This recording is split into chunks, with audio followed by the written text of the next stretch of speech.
आपसे कि व्यक्ति, वस्तु या स्थान के नाम को क्या कहते हैं। कोई भी व्यक्ति है, व्यक्ति आप भी हो सकते हैं, मैं भी हो सकता हूं, लेकिन उसने पूछा व्यक्ति का नाम। नाम जैसे हम ले लेते हैं, कोई एक नाम है आकाश। फिर उसने पूछा व्यक्ति के बाद में वस्तु। वस्तु साथी कोई भी हो सकती है, जैसे वस्तु के लिए मैं ले लेता हूं जिससे मैं लिख रहा हूं, कलम। ठीक है। और स्थान दोस्त, जहां से आपकी कक्षाएं चल रही हैं, इस जगह का नाम है ग्रेटर नोएडा।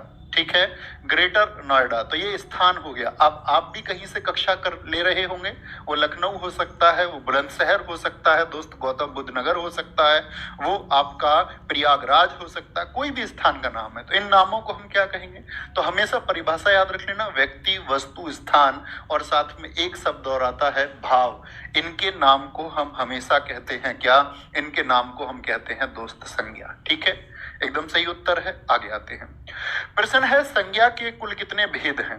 आपसे परीक्षा में प्रश्न पूछा जाएगा और इसकी कई भाषा हो सकती हैं, कई तरह से इस प्रश्न को पूछता है, वो सारी चीजें मैं आपको बताने वाला हूं। संज्ञा के कुल कितने भेद होते हैं, इस तरह से प्रश्न पूछा जाएगा तो हम कहेंगे 5। ठीक है, पहला उत्तर ये। आपसे पूछ ले आधुनिक हिंदी में संज्ञा के कितने भेद हैं। आधुनिक हिंदी में संज्ञा के कितने भेद हैं। तो आधुनिक हिंदी में दोस्त कितने भेद हैं, तो आप कहेंगे आधुनिक हिंदी में भैया हम 3 भेद कहेंगे सिर्फ। 3 कौन कौन से, व्यक्तिवाचक, जातिवाचक और आपका भाववाचक। द्रव्यवाचक और समूहवाचक को जातिवाचक का ही हिस्सा माना जाता है, किसमें, आधुनिक हिंदी में। ठीक है, तो सिर्फ इसमें 3 कौन से आएंगे, एक तो आपका व्यक्तिवाचक संज्ञा होगी। ठीक है, व्यक्तिवाचक संज्ञा होगी। एक दोस्त आपका जातिवाचक संज्ञा होगी, जातिवाचक संज्ञा होती है। और तीसरी होती है आपकी क्या, भाववाचक संज्ञा। ठीक है, आपसे प्रश्न पूछ लेगा प्राचीन हिंदी में कितने भेद होते हैं संज्ञा के, या प्राचीन हिंदी के अनुसार पूछे तो प्राचीन हिंदी के अनुसार भी आपको 5 कहना है। तो ये 5 और 3 का चक्कर तो भैया स्पष्ट हो गया। लेकिन एक प्रश्न आता है साथी आपका, यथार्थ रूप से संज्ञा के कितने भेद होते हैं, तब उत्तर क्या देंगे। यथार्थ रूप से, वास्तव में पूछ रहा है, वास्तव में संज्ञा के कितने भेद होते हैं, यथार्थ रूप से संज्ञा के भेद कितने होते हैं, बताएंगे एक बार। तो यथार्थ रूप से संज्ञा के भेद सिर्फ और सिर्फ 2 होते हैं दोस्त, ये याद रख लेना। यथार्थ पूछे 2, प्राचीन पूछे 5 होंगे। कौन कौन से, व्यक्तिवाचक, जातिवाचक, अभी 5 बताने वाला हूं। उनकी पहचान कैसे परीक्षा में आप करें वो भी बताने वाला हूं। यथार्थ में साथी सिर्फ 2 भेद होते हैं, एक तो यथार्थवाचक, यानी वो सभी संज्ञाएं जो आपको दिखती हैं, जैसे व्यक्तिवाचक संज्ञाओं के जितने भी उदाहरण हुए वो सब आपको दिखते हैं। एक दूसरा साथी ऐसी संज्ञाएं होती हैं जो अदृश्य होती हैं, उनको बोलते हैं भाववाचक। तो यथार्थ रूप से सिर्फ ये 2 होते हैं। आधुनिक रूप से मैं आपको बता चुका, प्राचीन हिंदी पर डिस्कस कर लेते हैं। सिर्फ 1 शॉट से पूरी संज्ञा को आप उत्तर दे सकते हैं, वो 1 शॉट है साथी।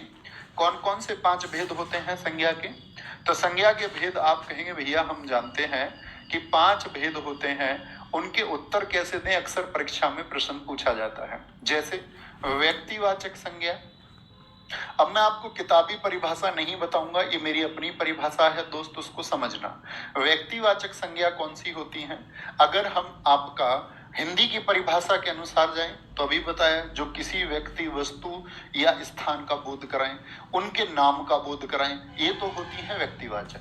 मैं कहूंगा व्यक्तिवाचक संज्ञा आप अपनी कॉपी पर लिखिए पेन लेकर के, जिसके जैसा कोई ना हो, मतलब वो दुनिया में अकेली होती है। अब आप ऐसी चीजें लिखिए जो दुनिया में अकेली होती हो, जैसे मैं बोल दूं गांधी जी, गांधी जी की बात कर रहे हैं तो महात्मा गांधी जी की बात कर रहे हैं, क्या है, दुनिया में अकेले हैं। मैं किसी के नाम की बात करूं राम, किसी स्थान के बात करूं मैं आपसे, जैसे स्थान कोई भी हो सकता है, लखनऊ हम लिख सकते हैं, आगरा हम लिख सकते हैं। ठीक है, लखनऊ हो गया। कोई स्थान, जैसे हम किसी पर्वत का नाम दे रहे हो, हिमालय, मैं बात करूं माउंट एवरेस्ट की, किसकी, माउंट एवरेस्ट। मैं बात कर लूं साथी केटू की, मैं बात कर लूं किसी नदी नर्मदा की, मैं बात कर लूं किसी झरने कुंचिकल की, तो जिसको हमने नाम दे दिया, और ये दुनिया में अकेला होता है। ऐसा तो नहीं है नर्मदा 2 हो, नर्मदा के जैसी और नहीं, नर्मदा अपने आप में विशेष है। तो एक परिभाषा तो ये हुई। तो आप क्या बोलेंगे भैया, जो छोटी सी मेरी परिभाषा लिखना कहीं किनारे पर, पेपर में मत लिख देना, कहीं लिखित परीक्षा में लिख के आ जाओ। लिखना जो दुनिया में अकेली हो, दुनिया में अकेली हो वो कैसी संज्ञा होती है? अभी इसकी मदद से हमको प्रश्नों के उत्तर देने हैं। जी भैया, वो व्यक्तिवाचक संज्ञा होती है। अब हम बात करते हैं दूसरी कौन सी होती है? जातिवाचक संज्ञा। जातिवाचक संज्ञा परिभाषा है जो एक जाति का बोध कराए, लेकिन मेरी परिभाषा क्या है आप लोगों के लिए? परिभाषा है जिसके जैसे और हों, जिसके जैसे और भी होते हों। तो आप सोचिए उन चीजों को जिसके जैसे और भी हों, जिसके जैसे और भी हों, वो सब क्या है? वो आपका जातिवाचक है। जैसे कि हम बात करेंगे आपसे, आप कहेंगे भैया कुत्ते के जैसे और कुत्ते होते हैं कि नहीं? जी हाँ, कुत्ता ये क्या हो गया? जातिवाचक हो गया। शेर के जैसे और शेर होते हैं, एक शेर एक जाति को दर्शा रहा है। अध्यापक एक जाति को दर्शा रहा है साथी, ठीक है। वकील शब्द एक जाति को दर्शा रहा है दोस्त। आम के जैसे और आम, जी भैया ये एक जाति को दर्शा रहा है। किसको? जाति को दर्शा रहा है। गाय के जैसी और गाय, जी हाँ। पर्वत के जैसे और पर्वत, जी भैया। नदी के जैसी और नदी, जी भैया होती है। तो जिसके जैसे और हो वो जातिवाचक है, इस बात में कोई दिक्कत। तीसरी